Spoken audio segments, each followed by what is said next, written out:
What have I done?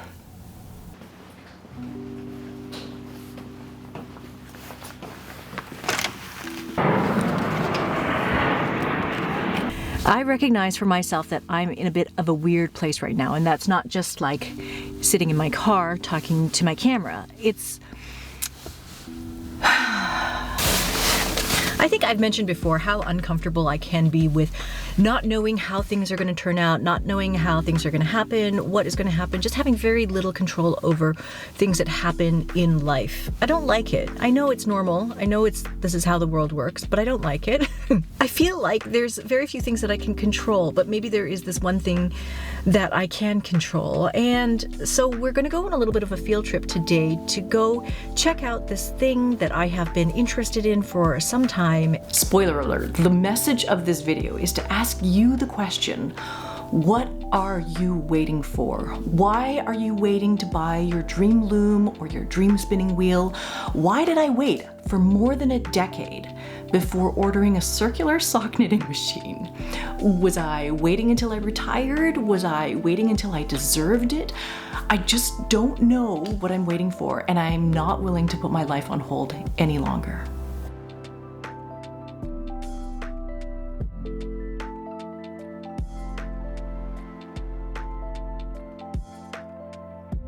So it may come as no surprise to many of you who are watching this. You'll have seen that pretty much for the entire month of January, I've been filming at home, I've been editing from home, I've been working from home. And initially this started at the beginning of January when the start of school was delayed and my kids were home with us. And then, you know, gyms were shut down, so then my husband stopped going downtown to the office, and so he started working from home, and we've just all been home all the time, except for the days that we're skiing, but pretty much the rest of the time I am home. And I'm not sure that it's the greatest thing for my mental health. I'm feeling a lot of that fatigue. It's really hit me quite hard right now. I tried knitting my 2 at a time socks the other day. These socks that I was working on in October, and I probably got about 4 rounds in, and it just felt crappy and uncomfortable. So I'm just really kind of starting to lose it. So anyways, I think that it's in this sort of mental state that maybe it's retail therapy, but finally it led me down the path of sending an email to Kim at Erlbach Gerhard to place an order for a circular sock knitting machine. So if you have been watching these videos for a while, you'll know that this is not the first time that I have mentioned sock knitting machines. Back in October, I had a very vivid dream of me cranking socks on a sock knitting machine. And then I talked about it during that video during October. And then since that time, I have actually had 3 more of these dreams. At the start of January, I mentioned that I couldn't really hand knit because of neck and shoulder issues, and someone left a comment about looking into knitting machines.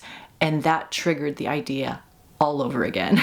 So back in 2009, when I opened the first SweetGeorgia studio space, I met a couple of customers who came to our studio at 4th Avenue, 4th and Main, and they told me that they were crankers, or people who cranked or knit socks on vintage sock knitting machines. And I was really intrigued and very interested, and so I started Googling these machines. And you could find some on eBay, but they were super old and very expensive. And I had no idea where to find support on these things. It was not really a path that I could go down. And it's like I needed someone to clear the path before I could walk down it. And now, all these years later, there are brand new machines that you can get. Both metal kinds, new kinds, refurbished kinds, ones that are designed after 100-year-old vintage machines.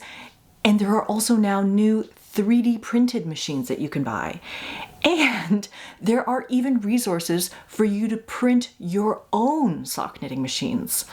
Like, all of these technology advances happened in the past decade and have made these sock knitting machines accessible.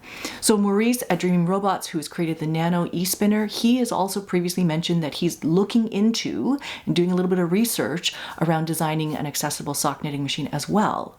And then I recently just stumbled on this new company that launched during COVID called Dean and Bean, and they have a newly designed sock knitting machine that is 3D printed.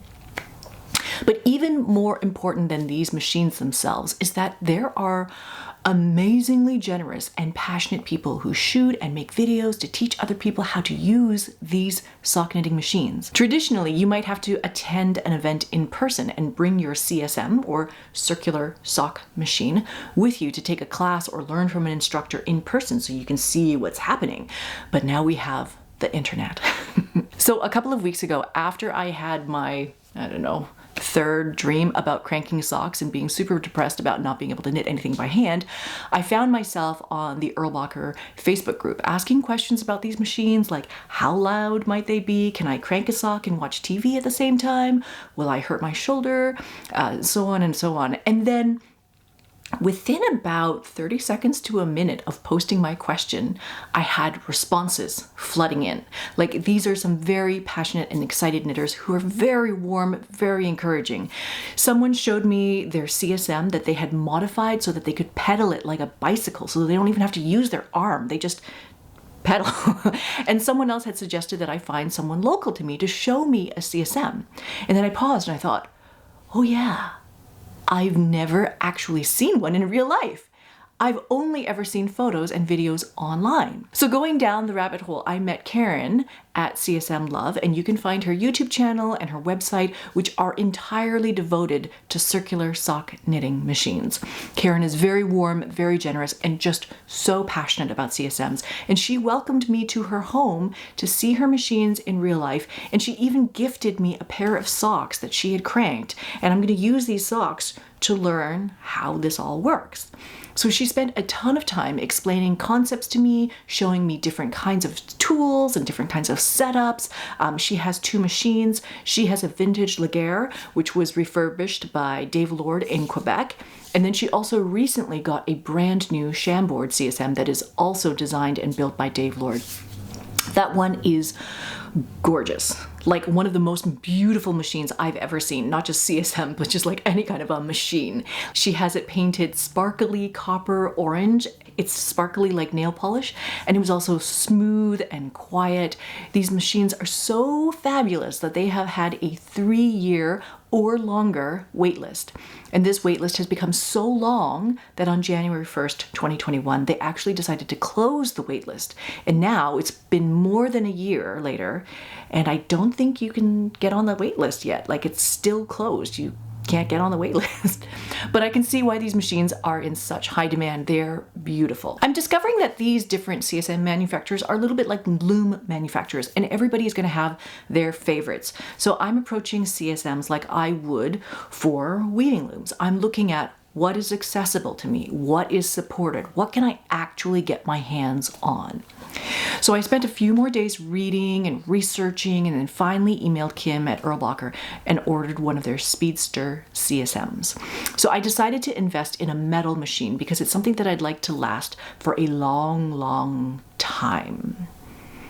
Like, could my kids use it one day? Could their kids use it? Could their kids use it? I don't know. I chose a new machine from a company that is still up and running because I wanted something that could be supported in case I need parts, in case I need help. I did order a machine with the 60 and a 72 cylinder, and then an equal slot ribber for each of those sizes. I don't know if I need 2 cylinders, but my goal is to knit socks for my kids and for myself with these 2 different size cylinders. I also have different kinds of sock yarn. Most of the yarn that I have is going to be Tough Love sock. I'm going to crank a lot of Tough Love sock is my hope. And also we have our mohair silk sock, which is finer than the Tough Love sock. And I want to knit it at quite a tight and firm gauge, which is why I chose the 72 cylinder. I also ordered a reduced ratio crank just in case I find that the Speedster crank bothers my neck or my shoulders. And of course, I ordered it in sparkly mulberry pink. There's no wait list for the Erlbacher, but there is a production time of approximately 14 weeks right now. That fluctuates all the time. So I hope that we'll receive the machine in May. So for the next 14 weeks, my plan is to watch a lot of CSM videos and to learn everything that I can without actually having my hands on the machine. And then I'm going to go around the house and collect all the sock yarn You can see I've already started, but this is like sock yarn from advent calendars, sock yarn left over from sweater projects, sock yarns, so many sock yarns. And so what I'm going to do is I'm going to wind all of these into balls or into as much as like a cone format as I can and just make a huge pile of yarn that I can crank into socks. When I look through my stash, I have so many beautiful skeins of hand-dyed yarn that I collected either like that we dyed or that I bought from other dyers, but they do absolutely no good sitting in a plastic bin in my attic. And I just really, really, really want to get them converted into something useful and wearable. I know the grocery girls have a speedster, and I reached out to Tracy about it to ask her her thoughts on how loud it is. And so she gave me a great strategy, which is to just crank the tubes on the machine, and then you can pick up and hand knit the toes and the heels while you watch TV. So I'm probably going to start off doing that, just cranking tubes. But I do want to learn the techniques to be able to crank the entire sock using the machine. So I need to learn how to go back and forth with the machine, learn to knit heels and learn to knit toes. And then I think that once I know those two parts and then figure out how to do the gauge and gauge swatch for all of these yarns that I'm going to use, then I will be further along the way to being able to make an entire sock using the machine. So you guys will know that I'm quite interested in sock blanks. I have an actual bin of just sock blanks. I like working from sock blanks. I like dyeing sock blanks. You can see this is my container full of sock blanks here. A few years ago, Teresa at the studio, she got an Addy knitting machine, which also cranks a big tube. It cranks a tube that is like this. It's a little bit on the bigger side, and it's looser. It's got like quite a bit of big stitches and loose tension. The kind of sock blanks that we work with now at the studio, they're a little bit more firm. They're still soft and they're pliable and stuff like that, but they're a little bit closer knit, finer gauge. We also did work with some sock blanks that were knit with lace weight yarn, or like finer, heavier lace weight. It was a heavy lace weight, fine fingering weight, and then those were knit flat back and forth, like on a flatbed knitting machine. And so those kind of were sock blanks that were knit. But after Teresa cranked this tube for me and then I dyed it for my dyeing book, I'm now thinking about things like cranking different kinds of yarn specifically for dyeing. So like if I take some fine silk yarn, like 20/2 silk yarn, or maybe cotton, 8/2 cotton weaving yarn, and I crank those into tubes using a circular sock knitting machine and then dyeing it like this. This is with acid dyes, but dyeing the cotton with fiber reactive dyes and then using that cotton for weaving overshot. Like, my whole brain is like all the things that you can do now. And then I'm also thinking about things like cranking hand spun yarn and making socks from my hand spun, because I have spun quite a ton of yarn and it would be nice to have that made into something that I can wear. Now, the difference between these CSMs, these sock knitting machines that I'm talking about now, and the Addy knitting machine that Teresa has, is that with the sock knitting machine, you can adjust the size of the stitches using a dial. So you can make these stitches longer or shorter, and that affects your gauge. So it's kind of like choosing a thinner or a thicker knitting needle, and that affects your gauge. So if you use the same worsted weight yarn, but you knit it with super, super big needles, you're gonna get long stitches. If you knit it with very small needles, you're gonna get a very firm gauge. So you can have a cylinder that is 60 stitches around, and you could knit that very, very fine and tight with a small stitch size and a fine yarn to make a small circumference item that could maybe be used like a kid's sock. Or you could use a thicker yarn, like a DK weight yarn, and then make those stitches larger and then have a circumference that could be bigger, like maybe even hat size. So I'm still absorbing this information sort of as quickly as I can, but it seems like a very different way of looking at knitting stitches. And I'm actually quite excited about my understanding of knitting being challenged. I've been knitting since I was like in grade 4 or grade 5, and you know, you have needles and different needle sizes and different weights of yarn, and you combine them and this is what they do. And so this is a whole new way of looking at knitting. Here I am in the learning phase, which is my most favorite phase to be in. And I so appreciate all the help and suggestions that Karen at CSM Love has shared with me. She's really very passionate about sock knitting machines. And so I would encourage you to check out the many resources and patterns that she has created.